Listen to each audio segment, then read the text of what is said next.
ವಿಧಾನಸಭಾ ಕ್ಷೇತ್ರ ಆದ್ರೆ ಇತ್ತೀಚೆಗೆ ಈ ರಾಜ್ಯದಲ್ಲಿ ಸಿದ್ದರಾಮಯ್ಯನವರು ಡಿ ಕೆ ಶಿವಕುಮಾರ್ ಬಿಟ್ಟರೆ ನಾನೇ ಅತ್ಯಂತ ಯಾರು ಸೋಂಸಲಿತ ಕ್ರಮೆ ಸಿಕ್ಕಲ್ಲಿ ಹಿರಿಯ ನಾಯಕರುಗಳನ್ನ ಏಕವಚನದಲ್ಲಿ ಕರೀತಾ ಇರ್ತಕ್ಕಂಥದ್ದು ಅವರು ಅರಸೀಕೆರೆ ವಿಧಾನಸಭಾ ಕ್ಷೇತ್ರದ ಶಾಸಕರಾಗಲಿಕ್ಕೆ ಅನರ್ಹರು ಅನ್ನೋ ಮಾತನ್ನ ನಾನು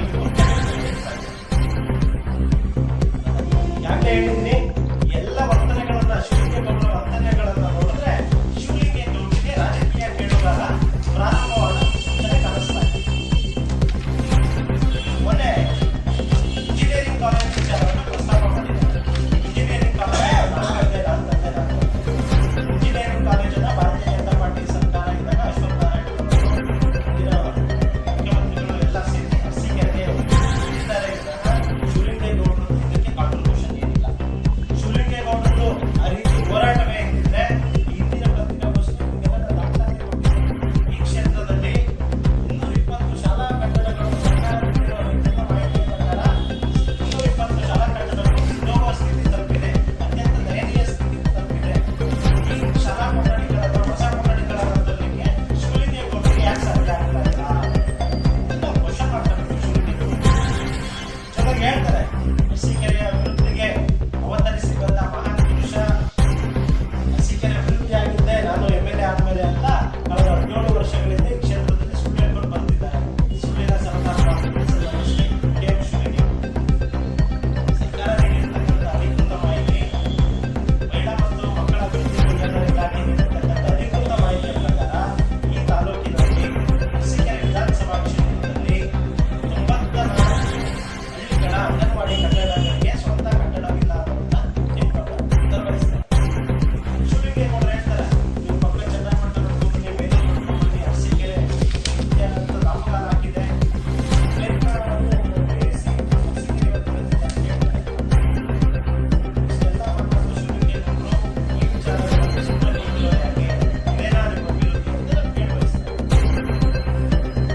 ಇವರ ರಾಜಕೀಯ ಚಪಲಕ್ಕೋಸ್ಕರ ಅರಸೀಕೆರೆಯ ಜನರ ಮನಮರ್ಯಾದೆಯನ್ನ ದಯವಿಟ್ಟು ರಾಜ್ಯದ ಮುಂದೆ ಹಾಳು ಮಾಡಬೇಡಿ ಅಂತ, ಜೊತೆಗೆ ನಿಮ್ಮ ರಾಜಕೀಯ ದಿಕ್ಕುತನಕ್ಕೋಸ್ಕರ ಅರಸೀಕೆರೆ ಎಂದರೆ ಸಭ್ಯರ ನಾಡಿದು.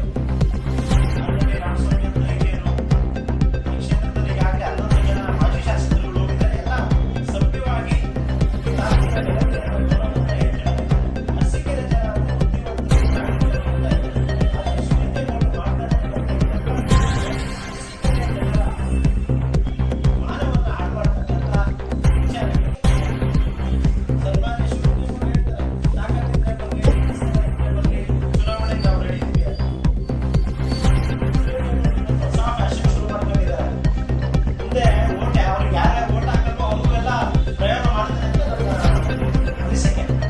ಏನ್ ಮಾಡ್ತಾ ಇದ್ದಾರೆ, ಅವ್ರ ವಿರುದ್ಧ ಯಾರಾದ್ರೂ ಮಾತಾಡಿದ್ರೆ, ಅವ್ರ ವಿರುದ್ಧ ಯಾರಾದ್ರೂ ಸ್ಟೇಟ್ಮೆಂಟ್ ಕೊಟ್ರೆ ಅವ್ರಿಗೆ ಮಾನಹಾನಿಯಾಗಿದೆ ಅಂತ ಈಗಾಗಲೇ ಒಂದು 2-3 ಜನಕ್ಕೆ ನನಗೆ 4 ಕೋಟಿ ಈ ಕ್ಷೇತ್ರದ ಒಂದು 2-3 ಜನ ನಾಯಕರಿಗೆ ಅವಶ್ಯಕತೆ ಬಂದಾಗ ನಾನು ಆ ದಾಖಲೆಗಳನ್ನು ನಿಮಗೆ ಸಲ್ಲಿಸ್ತೇನೆ.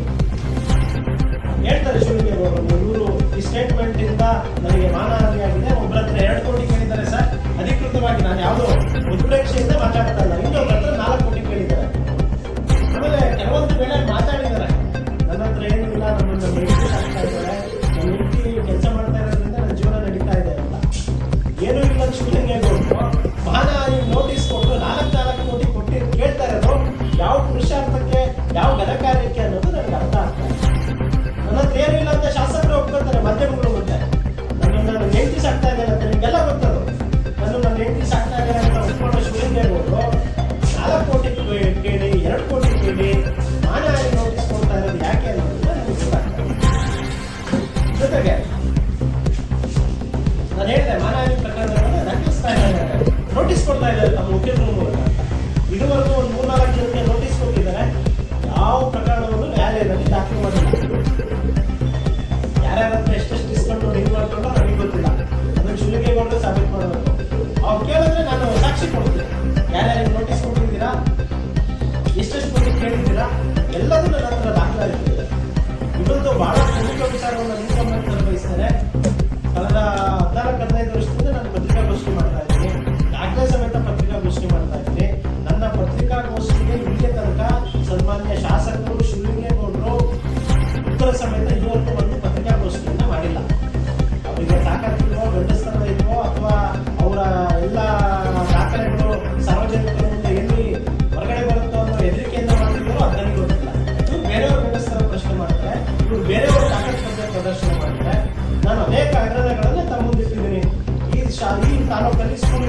ಕೇಳಿದ್ದೀನಿ.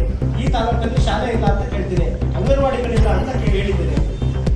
ನರೇಗಾದ್ದು ಕನ್ವರ್ಜೆನ್ಸ್ನಲ್ಲಿ 164 ಕೋಟಿ ಹಗರಣ ಆಗಿದೆ ಅಂತ ತಮ್ಮ ಮುಂದೆ ಬಂದು ದಾಖಲೆ ಕೊಟ್ಟಿದ್ದೀನಿ. ಅರಸೀಕೆರೆ ಆಸ್ಪತ್ರೆಯಲ್ಲಿ ಇಷ್ಟೆಲ್ಲ ಅಕ್ರಮ ಆಗಿದೆ ಅಂತ ದಾಖಲೆಯನ್ನು ನಿಮ್ಮ ಪತ್ರಿಕಾಗೋಷ್ಠಿಗಳಲ್ಲೇ ಬಿಡುಗಡೆ ಮಾಡಿದ್ವಿ. ಇದುವರೆಗೂ ಶಾಸಕರಾಗಲಿ ಅವ್ರ ಪಕ್ಷದವರಾಗಲಿ ಯಾರು ಕೂಡ ಅದಕ್ಕೆ ಉತ್ತರ ಕೊಡುವಂತ ಸಾಹಸಕ್ಕೆ ಕೈ ಹಾಕ್ತಿಲ್ಲ.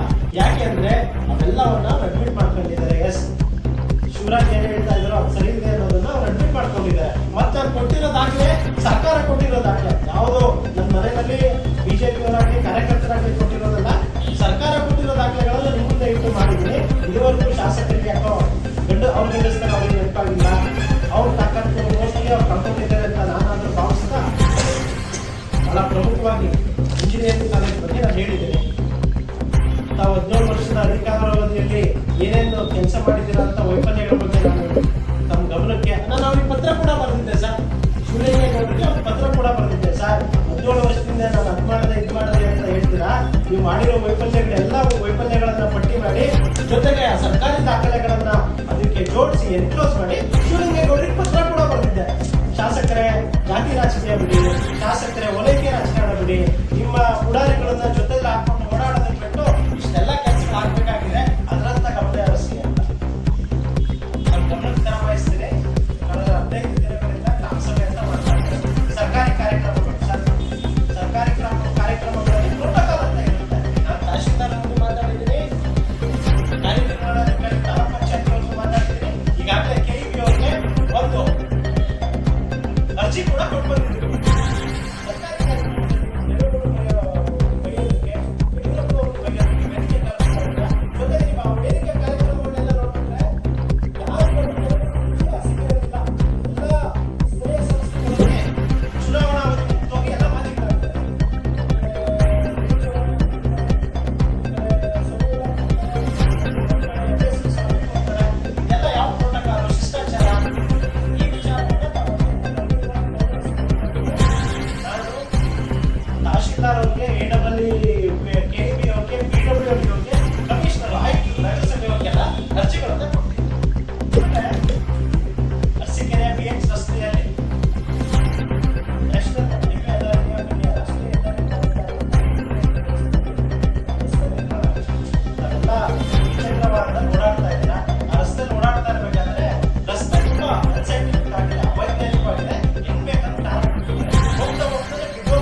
2 ಕೋಟಿ ಯಾರ ಹತ್ರ ಕೇಳಿದ್ದಾರೆ, ಆ ದಾಖಲೆಗಳಿದೆ. ಅವ್ರ ಪ್ರೆಷರ್ಗೆ ಅವ್ರ ಇನ್ ಕೇಸಲ್ಲಿ ಪ್ರೆಷರ್ ಇದೆಯಲ್ಲ, ಆ ಪ್ರೆಷರ್ ತಗೊಳ್ಳೋದಕ್ಕೆ ಯಾವ್ಯಾವ ಅನ್ಯಾಯ ಮಾರ್ಗ ಇದ್ದಾರೆ ಅಂತ ಸರ್ಕಾರ ಕೊಟ್ಟಿರೋ ಮಾಹಿತಿ ಕೊಡ್ತೀವಿ.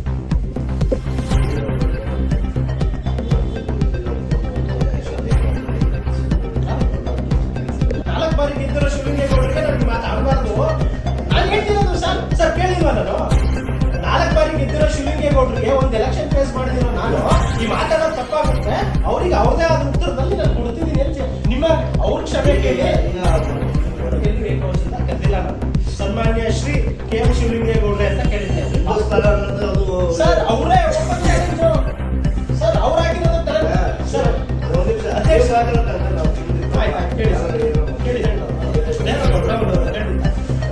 ಮಾಡ್ತಾರೆ ಅರ್ಸಿಕೆರೆ ನಾನು ಒಬ್ಬನೇ ಗಂಡಸು ಯಾರು ಇಲ್ಲ ಅಂತ.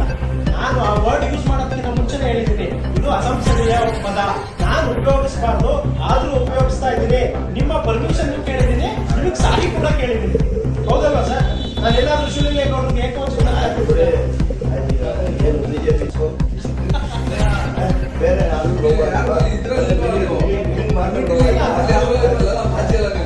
ಹೋರಾಟ ಮಾಡ್ತೇವೆ ಸರ್. ಎಲ್ಲ ಪ್ರವಾಸದಲ್ಲಿದ್ದಾರೆ ಸರ್.